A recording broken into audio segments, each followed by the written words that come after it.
There would be no parental consent. Parents wouldn't know what was going on. Proposal 3 is about as extreme as you can get.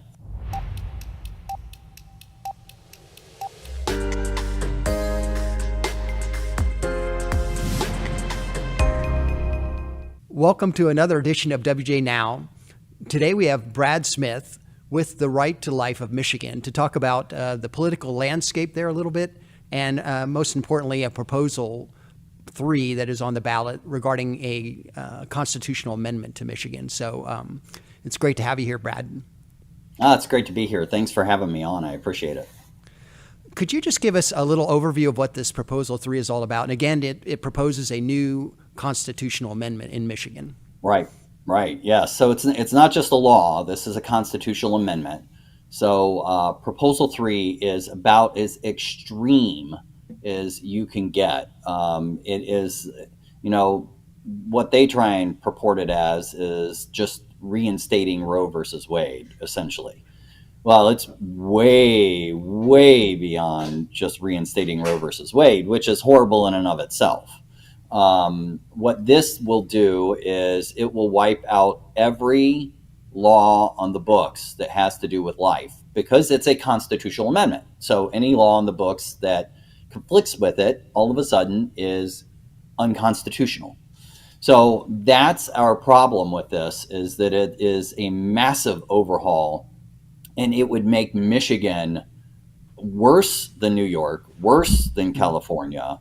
I mean, it puts us on par with, other countries like North Korea and China and those kinds of places with what they do on this thing. So give you some examples. Parental consent for abortion, out the window. It would be gone. There would be no parental consent. Parents wouldn't know what was going on. Ban on school employees helping children have abortions. That would be out the window. So think about this. You could have, and I'll say one other one that it does is essentially the way it's worded, anybody can perform an abortion. Anybody. So imagine that you have a daughter who's in school and her teacher gets her pregnant. Mm-hmm. He could take her to have an abortion, or he could just do it himself. And you would have no recourse. In fact, you wouldn't even know that it happened because, again, there's no parental consent. So it could be hidden very easily. And imagine what this can do with sex trafficking. The unbelievable opportunity that this is for sex traffickers is frightening. It will make sex trafficking, it will enable sex traffickers and make them be able to pretty much hide everything that they're doing. Because under this constitutional amendment, it also says you cannot, anyone that's related or involved in an abortion, you cannot even investigate them. You can't prosecute them. It is as radical gets. So let me tell you, let's see some of the others. Law requiring parental consent for medical treatment related to pregnancy, including sterilization and hormone therapy.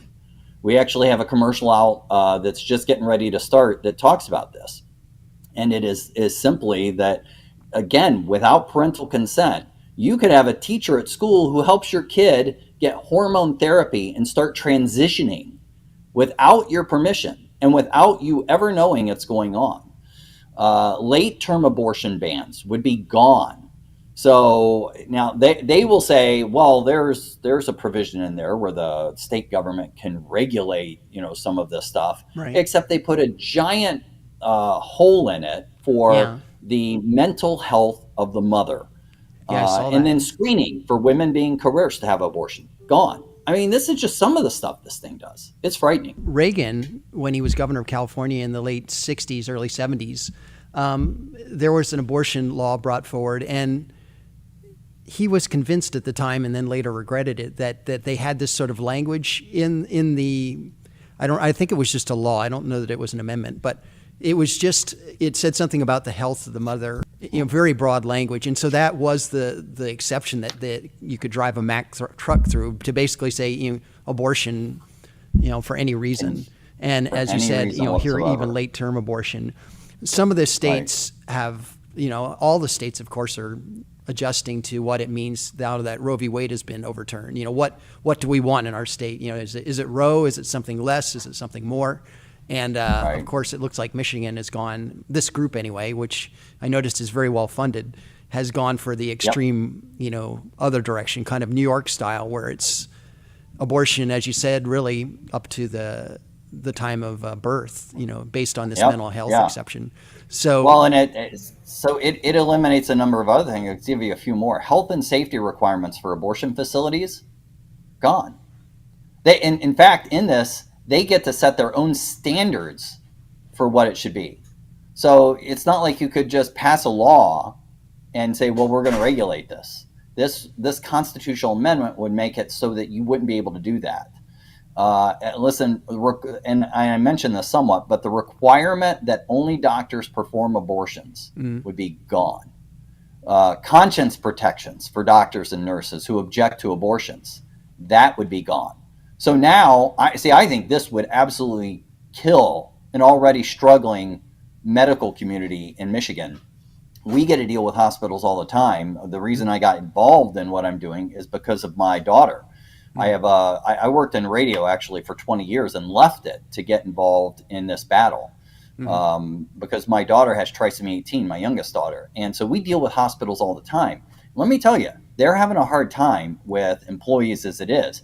You start throwing on, removing conscience protections, you're going to see doctors and nurses in Michigan leaving medicine, or certainly leaving Michigan to go other places and practice. They will not stay here and do it.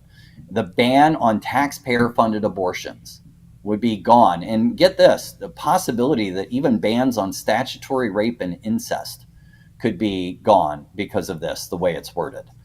I noticed Gretchen Whitmer was recently in the news talking about it, saying that she thinks it will be a boon for Michigan businesses, because she said she'll be able to go into Indiana and Ohio, where they've passed more restrictive abortion laws, and say, hey, come to Michigan. We're all for this, which is an argument I don't necessarily buy. I mean, is abortion that much of a big deal when people are trying to decide where they want to work and live and raise a family, that it's going to bring talent out of Ohio and Indiana into Michigan? What do you think of this? Oh, I know. I don't think so. What I think all she's referring to, well, maybe she thinks that's going to happen. That's not going to happen. What would happen is you're going to see, and we already know this is happening. I know of a Toledo abortion clinic that is looking at relocating right across the border in Monroe County, Michigan, which is just right there at Lake Erie, bordering with Toledo. And so they're already looking at trying to locate here so that they can turn this into just a killing ground. Michigan would just become a place that people would come to be able to have abortions all through the Midwest, and probably from around the country, with as crazy as this law is. But it'd be interesting to see what could happen. Really, when you look at how this is worded, because anyone can get into this. I was talking to a friend the other day who his business partner, he was a little stunned by this. His business partner said he hoped Prop 3 passed so that he could start his own abortion clinic. This guy's not in medicine. He's not a medical guy, but he sees it as an opportunity to make money, because they've also put restrictions in there. Again, you can't investigate anyone. You can't prosecute anyone. He sees it as an opportunity to do abortions without having any real regulation and not being held accountable. So he couldn't be sued, because, so if they accidentally kill a woman, well, no big deal to them, because they would be protected by this crazy constitutional amendment. Yeah, I remember, of course, this was a big story in Pennsylvania, where you had the abortion facility in Philadelphia that was not meeting, the state was basically not doing the inspections that they were required to by law. And so this, horrific, and it was portrayed in a movie, but this horrific facility, went forward and was, in other words, it was going backward from even, say, Casey or, Casey, which said that certain restrictions can apply, and that certainly how abortions are performed is a health matter, and what facilities should be there, who should be there to man it, should a doctor be there. These are all things that are left to the state, and so this would seemingly go backwards. If people are concerned about health, this is a health issue. Yeah, this would actually take it out of the hands of the state. So the state wouldn't even be able to regulate it because it would be a constitutional amendment. So the state wouldn't be able to come in and say, hey, you can't do that. They'll just go and say, well, it says it right here. We can do what we want. And again, they set their own standards for cleanliness, their own standards. I mean, this literally is bringing back alley, making legal, not bringing back, making legal back alley abortions. Kansas was the first state that, Midwest, that addressed the issue. Yep. They were coming at it from the other direction. So the state Supreme Court had already said, abortion's a right. They kind of did a Roe v. Wade in a sense. They looked at their Constitution and said, we've got this right to abortion that we can find in the language of our Constitution, even though it didn't specifically say that. So it was put before the voters this summer. Do you think that we should have a constitutional right to an abortion? And basically they kind of said yes. There was a messaging battle, and unfortunately in Kansas, I would say they lost, because they were just trying to get the issue back into the state legislature. Right. But this was right. And it was very confusing the way they were doing it there too. This is much more straightforward in the sense of, yes, we want to make it a constitutional right. No, we don't. So it's very clear from that standpoint. What's not clear is the language they use. They try, which, I mean, come on, they always do this, right? Try to make it confusing. They make it crazy broad. And then obviously they try and make it sound really good in the little bit of language that you actually read on the ballot. So our whole goal right now is to just educate people. We have done, so I know there were problems in Kansas, but one of the things that we have done is we've done our polling, we've done focus group testing. We know the messages that people, once they learn what is in this thing, once they understand all those things that I just walked through with you, it does not poll well all of a sudden. So we have a real chance to beat this. Absolutely have a real chance to beat this. But we're also in a situation where we need help. We need lots of money. Pouring in from across state lines, just as we've got people here donating in Michigan, no doubt about it. Tons of people doing that, but we need money pouring in from across state lines. So I'm telling you, I'm reaching out, asking help from everybody across the country. I hope people understand how important this is. It's easy to look and go, oh, it's Michigan. That's not where I live. I don't have to deal with that. What happens in Michigan will affect the rest of the country, and you have to look at it more like a presidential campaign. So if the other side, if the abortion lovers, if the pro-abortion supporters, if they lose Michigan in a campaign for president, they lose the election. They will not win if they don't win Michigan. So you need to look at it that way, because if this wins here, they're going to be emboldened, and they're going to start going across to other states, and they're going to start going after more conservative states. Michigan is not, we're kind of a purpley state. Mm-hmm. We can go a number of different ways. And so we have a chance to make this thing go the way we need it to. But we need help from across the country, people donating as much as they can to help us so we can stop this in its tracks here in Michigan and put Planned Parenthood on the run. Because we can do that. Because that's who's behind this. Just so you know, Planned Parenthood initiated this. In Michigan, it's called Reproductive Freedom for All. That's their group. But they're the ones, along with the ACLU of Michigan and Michigan Voices, who initiated this action. And are pushing it. So this is the people who are pushing this are the people who are in business for this. So I would ask you, please help us to stop this thing.